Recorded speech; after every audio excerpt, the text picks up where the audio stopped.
Assalamualaikum warahmatullahi wabarakatuh. Bertemu lagi dengan saya, Doni. Terima kasih telah mengizinkan saya untuk bercerita menemani malam Jumat kalian.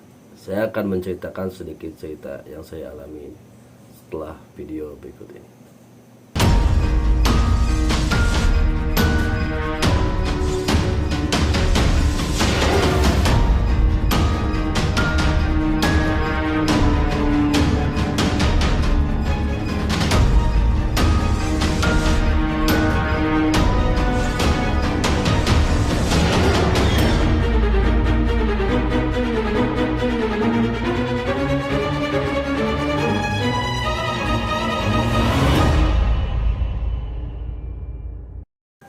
Awal cerita beberapa tahun yang lalu ketika almarhum ami saya atau ibu saya masih ada. Saya kerja pulang larut malam sekitar jam 1. Dan kebetulan waktu itu hujan sangat lebat sekali dan saya pun nggak cepet bawa mobilnya pelan-pelan. Karena jarak tempat kerja ke rumah saya ada sekitar 1 kilo, nggak terlalu jauh. Saya pelan berjalan dan kebetulan rumah saya itu cuman ada 3 rumah jauh dari perkampungan penduduk yang lain. Tetangga saya cuma saudara bertiga gitu, 3 rumah. Setelah tiba di rumah saya, di tengah jalan kok ada seorang pria jalan pelan-pelan pakai sarung dan sarungnya itu sampai atas kepala gini. Saya pelanin mobil saya karena udah tiba juga di depan rumah saya. Dan saya klaksonin. Saya klaksonin dan orang itu minggir. Tapi feeling saya ini gak enak sekali. Karena apa? Saya perkirakan orang itu pasti mengikuti saya masuk ke pekarangan rumah saya. Pekarangan rumah saya jarak antara jalan sampai garasi itu ada sekitar 30 atau 40 meter. Saya masuk pakai mobil dan garasinya ditutup, saya buka, saya turun. Hujan-hujanan saya buka. Saya feeling kok orang ini ngikutin. Dan setelah terbuka pintu garasi itu, saya buka. Saya nengok ke belakang, ternyata orang itu udah di belakang saya.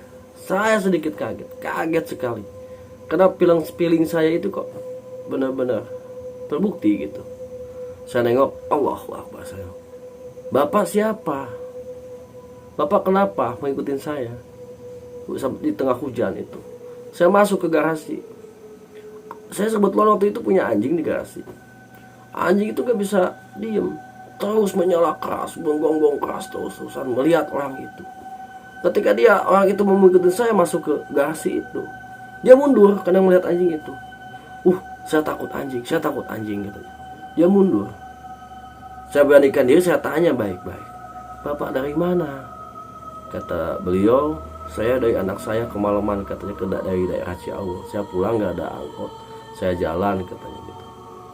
Oh gitu, Bapak kehabisan ongkos katanya. Oh gitu, ya udah, ini ongkos buat Bapak. Yang seadanya di saku celana ada sekitar 30 atau 40 ribu, saya lupa waktu itu nominalnya secara pasti. Saya kasihkan itu uang. Pak, ini buat ongkos Bapak pulang. Cuman karena melihat keadaannya basah kuyup dan dia menggigil kedinginan, saya bilang begini, Pak, Bapak tunggu di bangunan depan garasi, depan pintu garasi rumah saya. Ada mungkin jaraknya antara garasi sama bangunan itu, di depannya itu ada sekitar 5 meter. Bapak tunggu di sana. Saya akan ambilin air teh hangat, saya akan ambilin baju supaya Bapak bisa ganti baju yang basah kuyup tersebut. Tapi tunggu di sana, saya mau masukin mobil dulu, saya bilang seperti itu. Dia mengangguk. Cuman dia tetap aja, saya takut anjing. Dia diam di bangunan itu. Jarak masukin mobil sampai masuk garasi itu nggak ada 1 menit. Ya 1 menit, kurang lebih 1 menit lah gitu. Saya masukin mobil, saya berhenti, langsung saya matiin, saya nengok bapak itu. Dan ternyata bapak itu sudah tidak ada di bangunan itu. Pak, saya panggil, Pak, Bapak di mana, Bapak kemana? Saya kejar ke pekarangan rumah saya yang jarak antara jalan sama garasi saya 30 meter. Saya lihat, ya secara logika aja lah. Setelah saya kasih uang, dia pergi begitu saya tanpa pamit. Gak mungkin. Dan kalaupun dia jalan pulang, pasti punduknya sempat terlihat oleh saya. Saya terus kejar ke jalan, saya tengok kiri kanan, orang itu udah nggak ada. Entah siapa, entah bagaimana, entah menakutkan atau mengharukan, ini cerita yang jelas. Saya langsung merinding. Lantas bapak itu siapa? Kok dia udah saya kasih uang tiba-tiba nggak pamit? Padahal saya suruh tunggu di bangunan itu, suruh berteduh di bangunan untuk membawakan teh, untuk membawakan baju hangat buat dia. Saya udah bilang ke dia, ke beliau gitu. Pak, tunggu di sana, saya bawa baju hangat, saya gedorin dulu rumah karena waktu itu ibu saya di dalam rumah sendiri. Saya tengok, ternyata dia udah nggak ada. Saya kejar ke jalan, tengok kiri, tengok kanan, dia nggak ada. Saya sampai merinding sendiri. Saya pulang, saya gedorin rumah. Keluarlah almarhum ibu saya. Saya ceritain tuh, nih, tadi ada bapak-bapak, bla bla bla, saya ceritain dari awal. Ami tersenyum aja. Entah senyum apa artinya. Karena jujur, saya merinding juga. Ami bilang mungkin malaikat yang ngetes kedermawanan kita katanya. Ya entahlah itu siapa bapak itu, yang jelas dimanapun bapak itu berada, semoga sehat selalu. Dan makhluk apapun bapak itu, yang jelas saya nggak pernah ada itikat buruk. Dan mudah-mudahan aja benar-benar malaikat atau siapalah, saya nggak paham. Karena datang tiba-tiba, ada di belakang tiba-tiba, dan menghilang pun tiba-tiba tanpa terlihat punggungnya. Kalaupun dia jalan dari bangunan itu sampai ke jalan ada 30-40 meter, pasti saya kejar, kelihatan lah minimal punggungnya gitu dia pergi. Ini nggak ada sama sekali, nggak ada jadinya. Kalau habis hujan itu kan ada tapak-tapak kaki, itu nggak ada sama sekali. Saya sampai merinding menceritakannya karena luar biasa, sedikit mengganggu saya juga. Karena apa ya, saya bertanya-tanya itu siapa dan apa maksudnya bapak-bapak itu. Kok dia juga takut sama anjing yang menyalak. Dia mau ngikutin saya gak jadi karena melihat anjing saya yang benar-benar galak melihat orang itu. Dia pulang lagi gak kelihatan punggungnya. Nah, cerita saya entah mengharukan atau menakutkan, saya nggak tahu juga. Yang jelas mudah-mudahan bapak itu sehat-sehat aja. Siapapun dia, makhluk apapun dia, saya nggak pernah ada niat jelek ke siapapun juga. Pesan moralnya, bagaimanapun keadaan kita, apabila melihat seseorang yang butuh bantuan kita,